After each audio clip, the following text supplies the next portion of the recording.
ญาทำทั้งหลายมีใจถึงก่อนมีใจเป็นใหญ่สำเร็จด้วยใจจะทำอะไรก็แล้วแต่ถ้าใจเราถึงแล้วสำเร็จหมดอุปมาเหมือนพวกเรียนหนังสือท่านตั้งใจเรียนท่านก็ได้เป็นครูเป็นหมอเป็นพยาบาลเป็น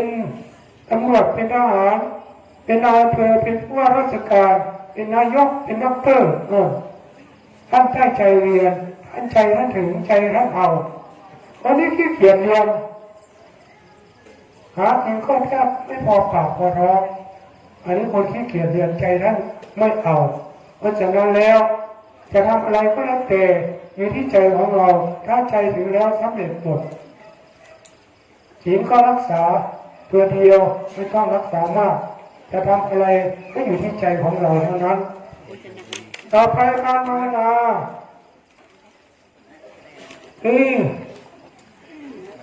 ทำจิตใจให้ผ่องใสสะอาดปราศจากความโลภความโกรธความหลงยิ่งทำก็ยิ่งเจริญสบายกายสบายใจเคยโกรธง่ายก็หายเร็วถ้าคนไหนเคยปฏิบัติเคยทำแต่บางคนนั่งปั๊บอยากถึงมรรคผลนิพพานเร็วๆ15 นาทีก็จะบรรลุแล้วเป็นพระอรหันต์แล้วก็มีบางคนคิดมาถามหลวงตาว่าหลวงตานั่งสมาธิทำยังไงจิตใจมันไม่สงบมันไม่เป็นสมาธิสักทีคิดฟุ้งซ่านร่างกายคิดโน้นคิดนี่หลวงตาเคยถามว่าโยมคิดอะไรนั่งสมาธิโยมไปคิดอะไรคิดแต่นั่งครอบครัวว่าภาษาอีสานนี่เนาะหลวงตาเป็นคนอีสานอันว่าไทยมันนี่เสียก็เรียกอยู่ว่ากินข้าวเหนียวเนี่ยฉันข้าวเจ้าเนี่ยเขาเรียกว่าหม้อโคชักเอาขออภัยเด้อไอ้เป็นคนไทยแท้เลยต้องมาคิดจังนั่งสมาธิคิดจะนั่งลูกน้ำหลานคิดจะนั่งครอบครัวอยากจะบอกให้ว่ามีเอานั่งสมาธิคือไปคิดทั้งลูกทั้งหลานทั้งครอบครัวมักกับว่าสงบแล้วไปคิดทั้งใจอันว่านั่งภาวนาอันว่าสูมีนั่งพุทโธพุทโธใช่ครับบริกรรมพุทโธอันนี้นั่งพุทโธมันก็เป็นสมาธิบอกพันจังสิอันว่าสิเป็นลมหายใจค่ะมันเข้ากับมันหูมันออกกับมันหูมันก็เป็นสมาธิอันว่าสิอยู่ในเนี่ยธรรมะละหังมันอยู่ในมันก็เป็นสมาธิหรือว่าทุกหนอพองหนอก็แล้วแต่ถ้าสติเราไปตั้งมั่นอยู่ในนั้นมันก็เป็นสมาธิบอกพันจังสินั่งปั๊บจะสงบโลกจะเป็นสมาธิจะเป็นพระอรหันต์โลกกับบ่แมนคอยเฮ็ดไปอยากร้ายกับบ่เป็นบ่อยากกับบ่เป็นแล้วบ่รู้อุปมากันกับเมาที่จักรยานตอนแรกเขาลงคู่ค่าบอกมันถ้าน้องสมน้ามาจับมือเดียวก็ได้ปล่อยมือหนึ่งผู้บางคนปล่อยทั้งสองมือก็มีพันจักรยานแก้เสือพร้อมก็มีอันนี้ความสามารถเฮ็ดไปโดนเพราะว่ามัน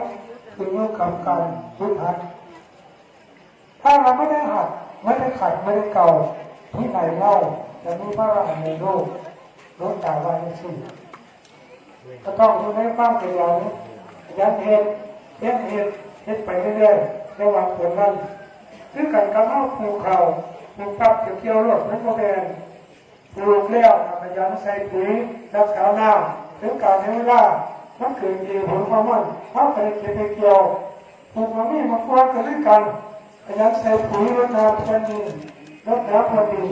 ถึงการให้เวลาถึงปีได้เย็นมันออกเองผลก็เขาก็ได้รับมักคงมาสั่นมาอยู่ว่ากินอุปมาเหมือนกับน้ำจุดไฟแล้วจุดหลายๆมือก็ติดเป็นจุดเสริมมันก็เกิดขึ้นมันก็ติดความไม่ดีอันนี้ไปของครับเพราะฉะนั้นแล้วหลวงตาวันนี้ขอฝากธรรมะ3 ข้อนี้ไว้กับญาติโยมทุกท่านทุกคนที่มาในวันนี้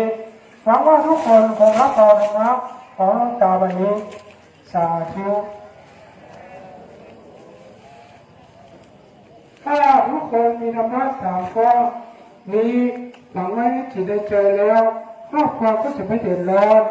บ้านเมืองก็จะไม่วุ่นวายประเทศชาติก็จะไม่มีเสื้อเหลืองเสื้อแดงโลกก็จะไม่เดือดร้อนที่มันเดือดร้อนสับสนอยู่ทุกวันนี้เพราะมันขาดธรรมะ3 ข้อนี้บางคนครอบครัวแตกแยกกันก็มีผัวมีเมียน้อยเมียมีผัวน้อยก็มีที่บ้านหลวงตาเด้แต่ถ้าไม่คือที่บ่มีดอกนอกคือที่บ่มีเรามีคนใจบุญหลายคนมีศีลมีธรรมทั้งเชียงรายเฮาเนาะถ้าเราเข้ามานอกเนี่ยโอ้ยมันจะเป้าดอกพอไปนอกปั๊บ3 เดือน4 เดือนละแต่งตัวนี่โอ้ยทาแป้งเล็บแดงยาใส่กระโปรงเพราะผ่านเขาก็สูงใกล้เลยสูงกว่าใกล้เลยเพราะใช่ไม่ใช่หรอกเป็นจังสั้นเพราะว่ามันขาดศีลขาดธรรมกันนี้ศีลมีธรรม9 เมตตาบารมี10 อุเบกขาบารมี10 ประการนี้จงเกิดมีแก่ข้าพเจ้าว่าเป็นสิ่งเล็กรักษาได้บุญกุศลก็ได้เกิดขึ้นเอามาแจกจ่องคนละเล็กละน้อยพุทธาคิดว่าต้องเกิดขึ้นแน่นอนเป็นยังหรือหัวใจรองเท้าเราต้องสีดาวพุทธาเห็นว่าเราเกิดมาแล้วก็ได้แบบรองเท้ามาด้วยแล้วมาตัวเปล่าแค่ผ่ามาพอแม่นบอกยมบอกผู้ใดแบบรองเท้ามานำนี่บอกยังไงนี่หลวงตาถามมนุษย์พวกนี้ไม่ไปเก่าแสดงว่าบริแบบมานอกมากกับมากตัวเปล่าไปก็ไปตัวเปล่าใครเอาอะไรไปได้บ้างผ้าของไม่ยอมไปได้ไหมได้นาตะก้าไปได้ไหมอย่าหลังเงี้ยใหญ่ๆเข้าไปน้ำบ่ได้เงินบ่มีรถคันสวยๆคันงามๆเข้าไปน้ำบ่ได้มีลูกหลายๆคนเข้าไปน้ำบ่ได้มีเมียงามๆเข้าไปน้ำบ่ได้มีผัวงามๆเข้าไปน้ำบ่ได้แน่นบ่เอาไปน้ำบ่ได้อย่างแม้แต่ร่างกายของเราเขาก็เอาไปเผาไฟทิ้งตายไปแล้วเดี๋ยวเป็ดปลาเห็ดประเดี๋ยวเขาบอกเป็นแม่นบ่เอาเปลี่ยนปืนดับไฟหนึ่งข่าวเขาบอกเป็นหลวงตาว่าตรงๆอันนี้เอาไปต้มแกงเฮ็ดอาหารเขาบอกเป็นผู้ใดคิดว่าจะไปแกงได้จะเป็ดปลาได้มีบอกนี่ตาไว้นั่นยัน3 มื้อแล้ว5 มื้อแล้วเหม็นอันนี้ไปจับมันพอสูดด้วยก็บ่มีใครสิไปกล้าจับนี่แน่นอนนี่แต่เหม็นมีกินทรงออกมาเลยเอาไว้โดนเท่าใดเสียเงินหลายกูอยู่หลังกูอยู่เบื้องหลังเมื่อละ10,000 20,000ค่ากับเขาให้แขกกินเลยเฮ็ดกับเขาอย่างนี้พี่น้องกินผู้ใดมาหาก็เฮ็ดกับเขาไว้ต้อนรับครับสู่เสียเงินหลายมื้อเท่าใดให้หลายแสนหลายหมื่นอันนี้มันบ่ได้เป็นของดับของดีอย่าไปลงมันปล่อยตาว่าบ่เอาว่าเฮาบ่ได้แบกมาอย่างถิ่นเป่าอย่างมาจากนครพนมเขาฮอดเชียงรายยังได้หมู่เจ้ายังหลงอยู่ญาติโยมยังหลงอยู่บางคนมีว่า3 คู่ก็มีแม่มาอยู่บ้านเนี่ยน้องพ่อก็มีเงินหลายอยู่แม่บอกอย่าว่าตัวหลวงตาเด้หลวงตาเบิ่งอยู่หลายคู่อยู่ดอกเอามาเว้ากันดอกมันยังหลงเนาะไม่นี่ก็หลายคนเป็นทุกข์ได้ก็มีแล้วหลังกระถอดไว้ก็ญาติหมู่เอาไปเชียงไว้ก็มีแม่บอกยังพอเอาไปผลหมู่ญาติหมู่เอาว่าซื้อมาใหม่ๆเนาะราคาแพงก็เลยมาเชียงไว้ทางอื่นซะมีอยู่บ่เอาจากหลวงตานี่ก็สบายสมัยครั้งพุทธกาลหลวงตาเห็นว่าพระพุทธเจ้าให้มาโปรดสัตว์โลกมีรอยรองเท้าพระพุทธเจ้าแล้วรองเท้าแตะนี่บอกแล้วรองเท้าสอดนี่บอกผู้ใดไปกราบแล้วรองเท้าแตะพระพุทธเจ้าโมมี่นี่จะไปกราบรอยพระบาทแม่บอกรอยพระบาทพระพุทธเจ้ารอยพระบาทพุทธบาท400อยู่อำเภอแม่ริมนี่หลวงตากับแม่ไปกราบจุ่มไม่ได้ว่าแล้วรอยเท้าแตะเนี่ยมันหลงซื่อๆก็อยู่กับสมมติให้มันเหนือสมมติอยู่กับโลกให้เหมือนเหนือโลกอยู่กับกิเลสให้มันเหนือกิเลสอยู่กับธรรมให้มันเหนือธรรมอย่าไปเป็นทาสของมันกูเมื่อนี่มันขี่ข้อที่กันกับขี่ข้อจากมันจูงไปใส่กับป้ายมันนี่เรื่องต้องขอไปได้รับแน่นอนเพราะเกี่ยวกับข้อ ราะอวิชชาตัวมันโง่เลยว่าวุ่นวายสับสนกันอยู่หลวงตาก็เลยมาใส่รองเท้าสองปัจจัยบรับเป็นอย่างก็บรับหรือบรับเงินปัจจัยหรือบรับเงินผู้ใดเอามาให้บ่เอาเป็นหมื่นเป็นแสนเป็นล้านเอารถสิบล้อแค่มาตาก็บอกมาให้เต็มสลาหรือรถตาก็บอกเอามาแล้วแม่อันโมเชียรถตา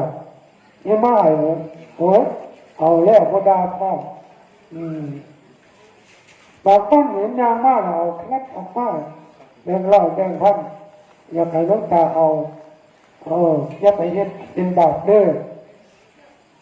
ไอ้ยังคือเอาคือหลงสมมติกระดาษแท้ๆกันยังวางเงินมีหลายเท่าใดกันยังทุกไปฝากธนาคารเขาก็ตรวจสอบว่าจะใช้วิไลแท้เขาก็บรับอยู่เนี่ยเขาก็หาว่าเขาเป็นคนคอร์รัปชันอีกเอามาซื้อรถแม่ข้อ10 คันเท่านั้นรถดำอีก10 คันมาจ้างคนข้ามขับพยานเขาขับรถสูงกำเงินจ้างก็เป็นทุกข์อันนี้แดนคันนั้นอันนี้เบื้องบ้านนั่นบ้านนี้แน่นบ่ล่ะไปหลอกห้องหลอกยังพยานเขาขับรถสูงกำเงินจ้างก็เป็นทุกข์อีก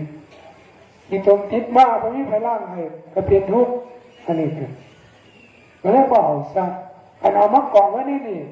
มันมีฝาผนังนี่ครับย่านแต่คนมาเอาเนี่ยยามดมือขึ้นเลยเฝ้าอยู่พอขอสิตายก่อนอารับเนี่ยญาติเขามาเชือดข้อแต่เลยว่าเอาสี่ละนอกจากสี่น้องตายสบายตรงนี้อย่างอันนี้ปัจจัยบ่เอาด้วยเพราะว่าน้องตาพ้นหลงแล้วในสมมติของมันเนี่ยมันเหนือซะการยานะไม่นั่งหรือบางทีรถออกทุดงมาแล้วบนนั่งรถบางทีรถญาติโยมมีมั่นนั่งรถไปน้ำหรือสิไปยังเล่าหรือไปสิไปอำเภอแม่สายมีมั่นไปน้ำผมสิไปส่งไปวัดใดรถตาบริขี่รถสมถะทุดงขวัดเพราะว่าประพฤติปฏิบัติเพราะเวลาความโลภความโกรธความหลงนี่หลงยึดหมั่นถือหมั่นได้ตรงเอานี่ย่างให้มันเห็นย่างให้มันรู้แล้วก็ว่างรู้แล้วก็ละอย่าไปสนใจกับมันรถอันจะขี่รถอยู่บ้านแต่ว่าได้ขี่โยมบอกจะสิล่ะเล่ากันไปให้พ่อเลยบอกว่าแกมันว่าผมซื้อรถมาใหม่ๆป้ายังแดงอยู่เอามาซื้อหลายปันไดโยม1,800,000ก็2 ล้านกับบุคีให้ไว้อยู่ในใจครับแม่เลยว่าสมถะทุดงเลยเด็กออกจากบ้านมาเลยก็เลยบุคีมาประพฤติปฏิบัติละความโลภความโกรธความหลงนี่แหละหลงยึดมั่นถือมั่นตัวนี่แหละความโมโหนี่แหละความหลงนี่แหละมันละยากบอกไปกับทุกคนญาติโยมมาได้นี่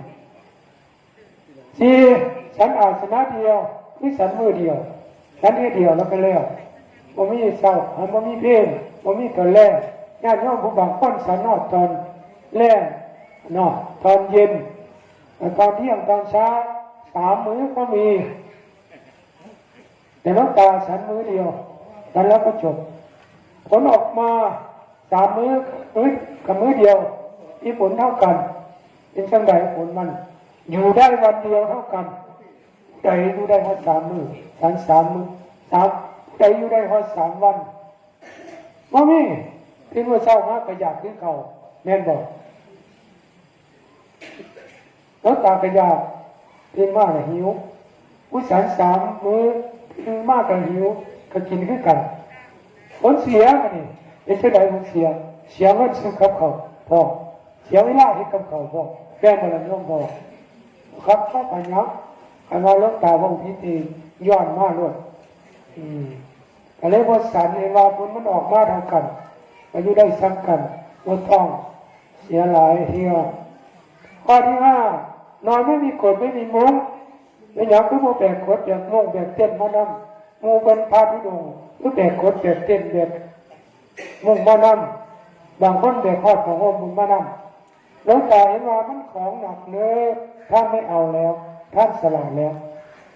แต่ว่ามันหนักจากเอามันหนักเป็นยังแบกอยู่จมไปแล้วหน้านักแต่ยังแบกอยู่คือการเขาแบกร่วมไฟเนาะ ห้อนรู้จักว่ามันห้อนก็ย่างแบบไปเอาไปบ้านมันสิ่งใหม่หัวเจ้าของรู้จักว่าเนาะใครผู้ใดรู้จักละจักว่ามันก็สิเบากายเบาใจอันนี้การปฏิบัติเบาทั้งกายเบาทั้งใจไปใส่กับเบาเพื่อการกำลังไปนี่จะมีกันหากันไปได้แม่นบ่ล่ะหากินหมักไม้ต้นนั้นต้นนี้มันเอากระไปเมื่อเช้าก็มาหากินที่บ้านเฮาอยู่บ้านเฮานี่มีน้ำบาดอยู่บ้านเฮานี่อีว่ากระไปหากินบ้านอื่นเมื่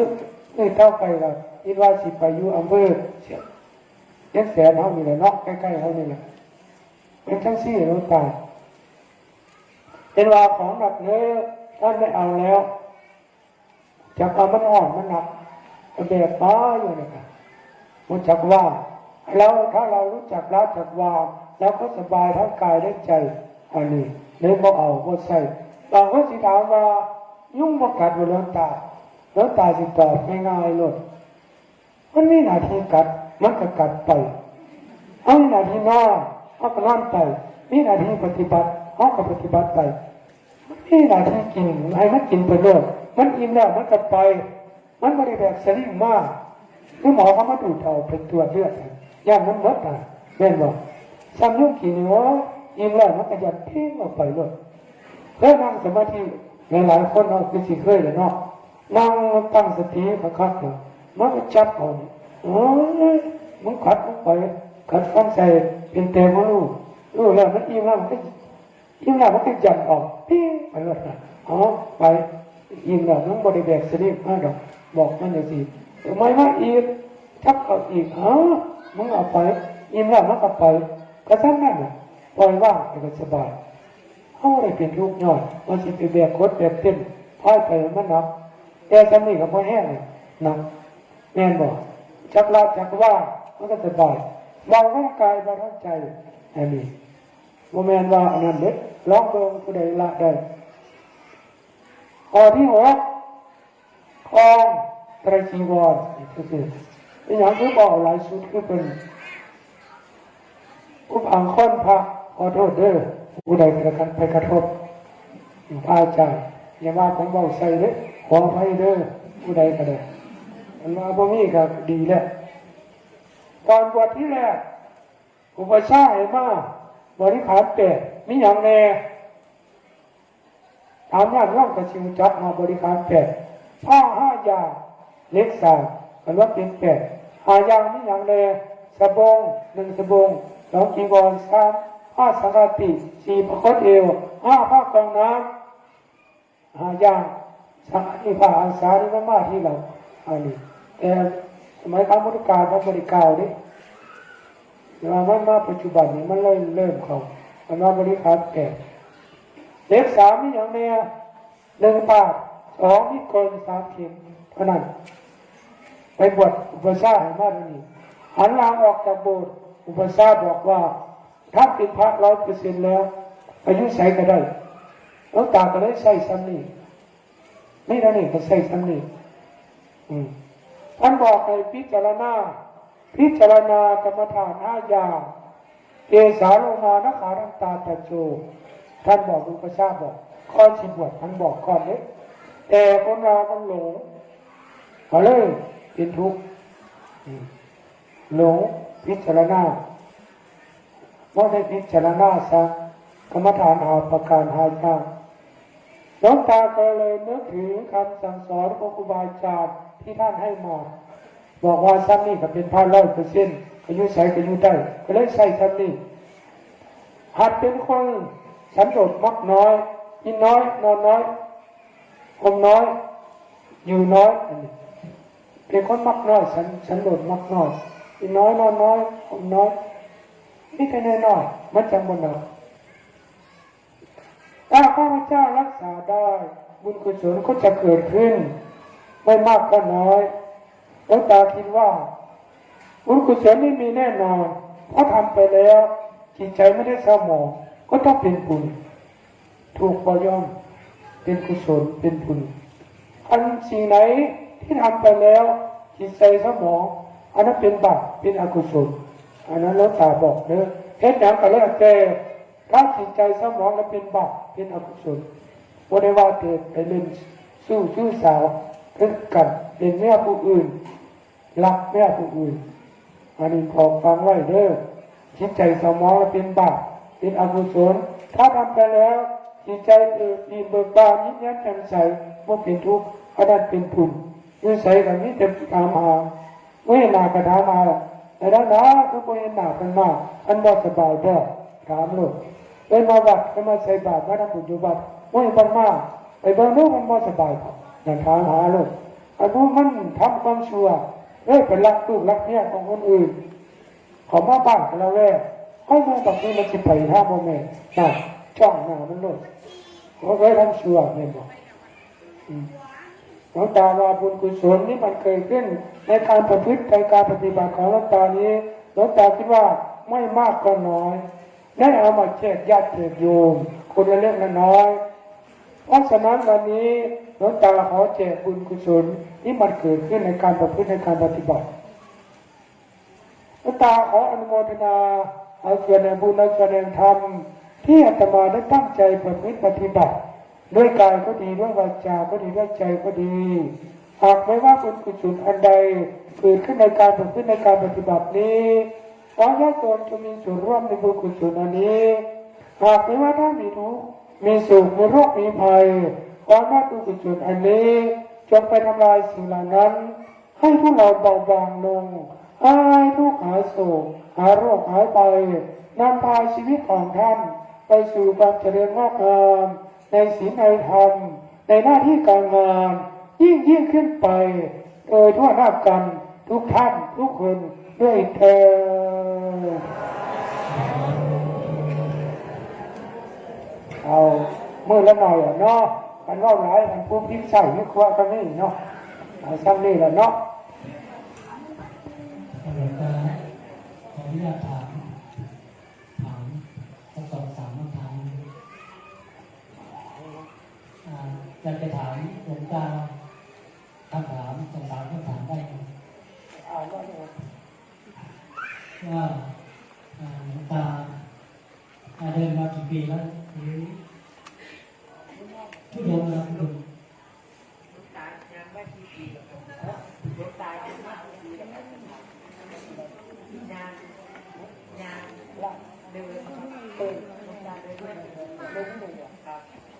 ผมเดินทุดงค์หลวงตาเดินทุดงค์เนาะบวชเมื่อปี2553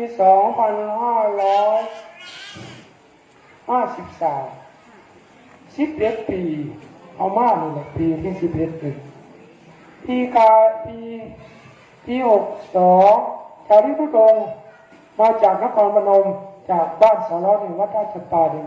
เดินขึ้นมาภาคเหนือของเราเนี่ยไปถึงอำเภอแม่สายแล้วก็เดินกลับนครพนมอันนี้ปี62อันนี้ปี63เราจากที่ทุดงค์ไปภาคตะวันออกก็เหมือนที่หลวงตาเล่าให้ฟังมาพักอยู่ที่บ้านแล้วก็จากที่ทุดงค์ออกไปอีกอันนี้เขาเป็นปีประวัติศาสตร์อีกด้วยเขาก่อนจะถึงบ้านเขาไม่รู้ว่ากี่วันแต่ว่าเป็นการมาสร้างบารมีให้แก่ตัวเองอันนี้ญาติโยมก็ได้ทำบุญให้ทานที่เห็นมาด้วยเดินมาจาริกทุดงค์นี้ตั้งแต่บวชไม่ค่อยอยู่บ้านออกพรรษาแล้วก็จาริกทุดงค์ไปกับอาจารย์ชลันอนังคโน3 ปีแรกนั่งรถมาลงที่นั่งรถจากศรีสะเกษนะมาลงที่วัดพระธาตุแช่แห้งที่จังหวัดน่านนี่แหละที่มานอนอยู่นี้2 คืนแล้วก็จาริกทุดงค์ไปวัดพระธาตุพนมไปจบโครงการอยู่นั้น45 วันปีที่2นั่งรถมาจากศรีสะเกษวัดอาจารย์ชลันเนี่ยมาลงที่อุทยานประวัติศาสตร์กำแพงเพชรไปจบโครงการอยู่ที่นครปฐมเจดีย์นครปฐมปีที่3นั่งรถมาจากศรีสะเกษมาลงอยู่ที่พุทธบาท400ที่อำเภอแม่ริมเดินไปเข้าไปอะไรทุกอย่างนั่นเองส่วนเนาะไม่ใช่ที่ก่อนที่อุทยานประวัติศาสตร์เข้าไปใหญ่นั่นเองส่วนไปจบโครงการอยู่ที่พุทธบาทสระบุรีพอไปอินเดียมาแล้ว อินเดียโยมพนาในอินเดียแล้วตามไปอินเดียไปเห็นสถานที่พระเจ้าท่านไปประพฤติปฏิบัติโอ้พระราชาธิบุตรไปปฏิบัติอยู่ท่านไหนท่านก็พาไปดูอันนี้พระพุทธเจ้าไปทำทุกขกิริยาท่านก็พาไปดูเราตามไปดูแล้วสถานที่ท่านไปแล้วนมัสจักกับพระวัฒนสูตรก็ไปดูสถานที่ท่านประสูติที่เป็นในป่าก็ไปอันนี้หลายแห่งไปนั่งอยู่ที่พุทธคยา15 วันไปแล้วอยู่ประเทศอินเดีย1 เดือนก็กลับมาบ้านก็นึกถึงคุณของพระเจ้าท่านทำได้เราเป็นลูกศิษย์ตถาคตเราก็พยายามทำตามไปอยู่ถ้ำอยู่ปูอยู่ในถ้ำอยู่คนเดียวอยู่ที่อำเภอภูพานแล้วตาก็ไปอยู่คนเดียว4 ปี4 พรรษาออกมาจากถ้ำเราก็ครบสัญญาสัจจะตั้งไว้ว่าข้าพเจ้าจะอยู่ในถ้ำนี้4 พรรษาเขาอยู่ให้ได้ครบ4 ปี4 พรรษาแล้วก็ออกไปอยู่ที่บ้านปีที่แล้วเมื่อกี้นี่พรรษาเมื่อกี้นี่ออกจากพรรษาแล้วก็การนี้ก็โดนไปทุกปีถ้าออกจากอาจารย์แล้วก็มาจาริทุดงหัดทำคนเดียวจาริทุดงร้องภายในจังหวัดนครพนมวันแรกเห็นญาติโยมไปหาตอนเย็นครัวญาติโยมไปหารัวญาติโยมถามเรื่องธรรมะเรื่องการประพฤติปฏิบัติเราจะไม่รู้ดีแต่ตอนนี้ไม่กลัวใครมาถามเข้ามาเลยตอนนี้ไอ้จะสุดนาธรรมก็ตามไม่กลัวแล้วตอนแรกกลัวญาติโยมไปหาสุดนาธรรมพอตอนมืดญาติโยมเจ้าน้ำไปถวายใช้ไฟส่องไปน้ำตาเห็นน้ำตาสลบหรือกดหรือมุ้งย้ายไปนอนที่อื่นพอญาติโยมไปหาเพราะว่าเรายังไม่มีบารมีพอที่จะไปให้ธรรมะแก่ญาติโยมเขาหลบไปก่อนหลายปีก็มาปีต่อไปเดินกว้างออกเดินทุดงไปคนเดียวนะเดินไปรอบไปในภาคอีสานเนี่ยออกไปหนองคายอะไรบนการแล้วมาตามชายแดนมาถึงเมืองเลยมาถึงอำเภอนายแห้วอำเภอเพชรบูรณ์ไปดังโคราชไปบุรีรัมย์สุรินทร์ศรีสะเกษอุบลมุกดาหารนครพนมไปคนเดียวต่อมาก็กล้าบารมีเราแก่กล้าขึ้นแล้วก็การประพฤติปฏิบัติเรารู้แล้วนอนคนเดียวแล้วก็ไม่กลัวนอนที่ไหนก็นอนได้ข้างถนนนอนทางแล้วก็นอนได้ไม่กลัวอะไรเพราะว่ากรรมฐานเราไม่กลัวแล้วเราเชื่อคำสั่งสอนของพระพุทธเจ้าพระเจ้าท่านบอกว่าเชื่อกรรมอย่างเดียวถ้าเรามีกรรมอยู่ที่ไหนก็ตายเราคิดอย่างนี้เสือก็ไม่กลัวช้างก็ไม่กลัวหมาก็ไม่กลัวงูก็ไม่กลัวนอนไปเลยมีที่การกำบังกั้นไหมไม่มีเนี่ยแค่นี้ฝนตกเอาอะไรมาข้างมาบังมีกำแพงบังไหมมีหลังคาไหมไม่มียกผ้าอันนี้ขึ้นมาเลยผ้าที่หลวงตานั่งอยู่นี่ที่ปูนอนกันนี้นั่งกันอยู่นี้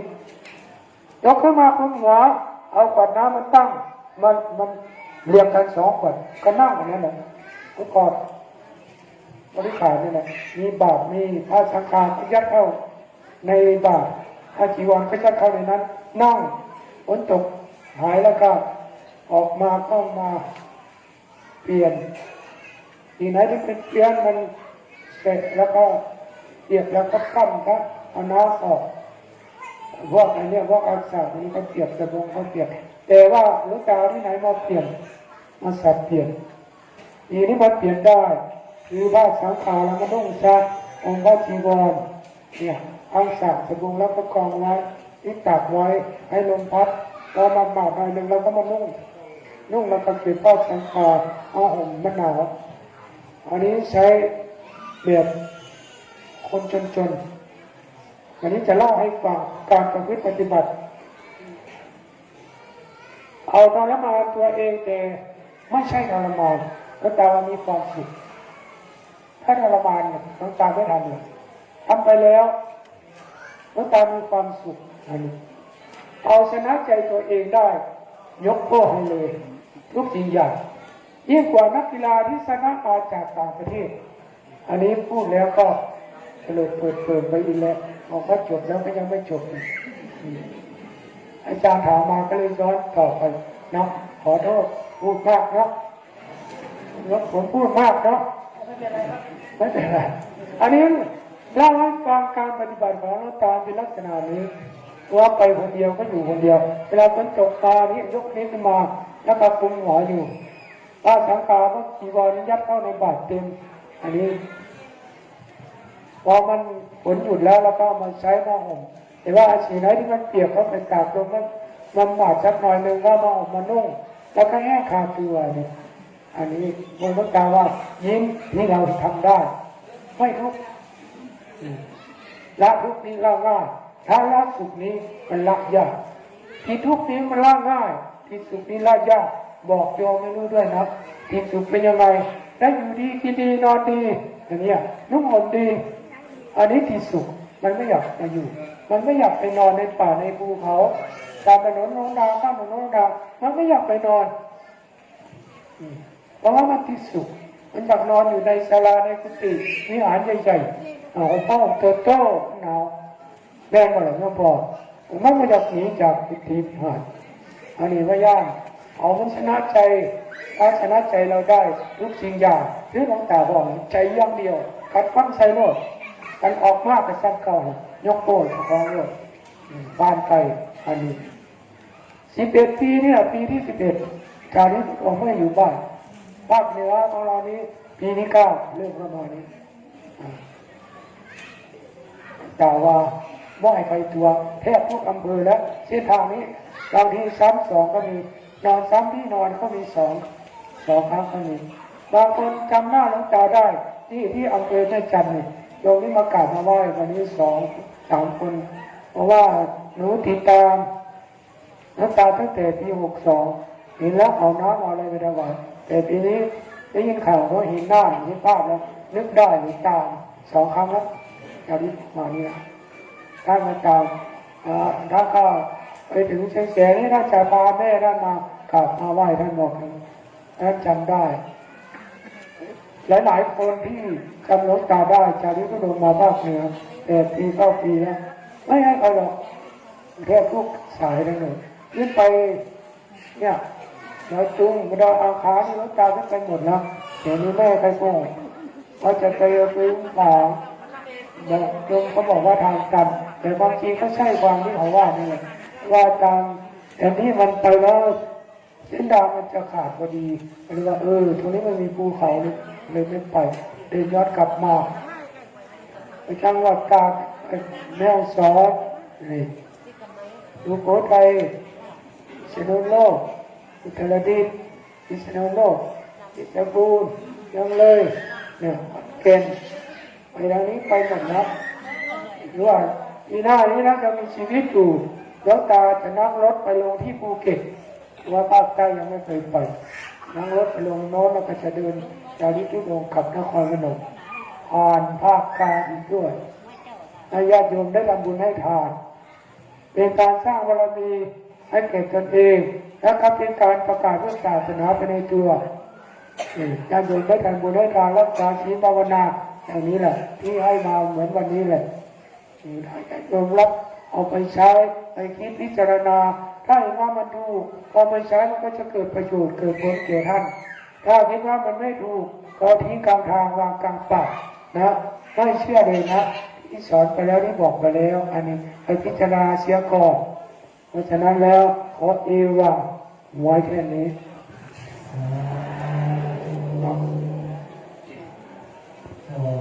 เป็นการแสดงธรรมของพระอาจารย์หลวงตาชื่อขออนุโมทนาสาธุในบุญในกุศล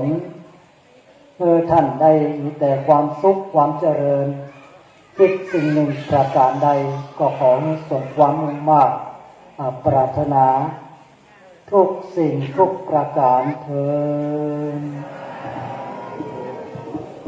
ที่กระดิ่งบอกว่ามีครูบาที่จังรุ่งเปิดก็ได้มาติดตามมาตัวเนอร์ทีมนั้นที่ใส่ผ้าสีแดงนี้นะครูบาจากเชียงรุ่งมาเพราะว่าแต่มากำลังมาเช็คกันตะกี้เนี่ยเนาะอันนี้ผมก็ติดตามเดี๋ยวก่อนจะครับเอาไว้พระก่อนเนาะไว้พระก่อน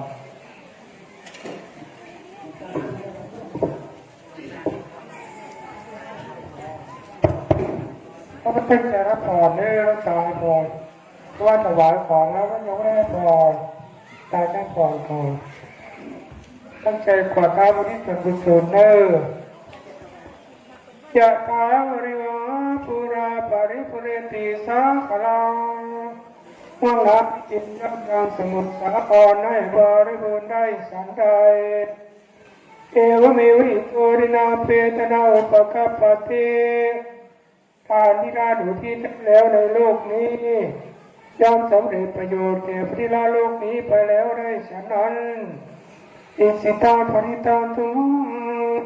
ขอให้ทัพผลอันปรารถนาแล้วตั้งใจแล้วอิปเมวะสมิสัตตุจงสำเร็จโดยสัพพันสัพเพปุริตุสังกัปปะขอความดำริทั้งปวงจงเต็มที่จันโตปนรสุญญามุตตะจันโตวานิโชติรโสยถาเหมือนแก้วเรียนสว่างสวัยความยินดีสัพพิติโยเอวสันตุความเจริญทั้งปวงจงบำราดไปสัพพะโรโคนัสสตุโรคทั้งปวงของท่านจงหายมาเตวัตวันตรายโยอันตรายะเทกีทีคายุโกภวะท่านจะเป็นผู้มีความสุขมีอายุยืน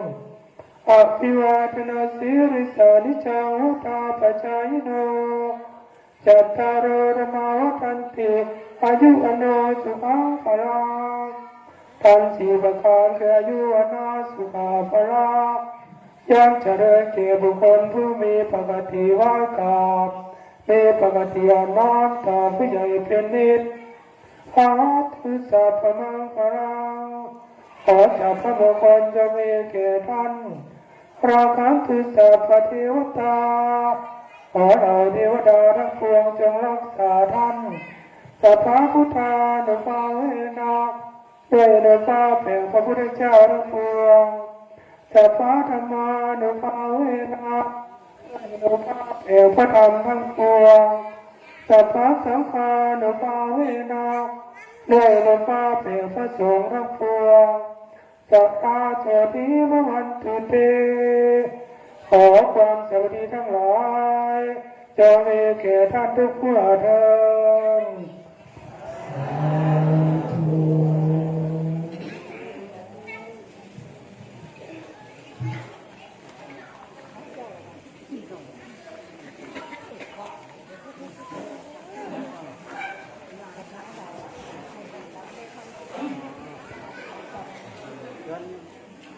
อะระหังสัมมาสัมพุทโธภควาพุทธังภควันตังอภิวาเทมิสวากขาโตภควตาธัมโมธัมมังนัมมัสสามิสุปฏิปันโนภะคะวะโตสาวกสังโฆสังฆังนามามิ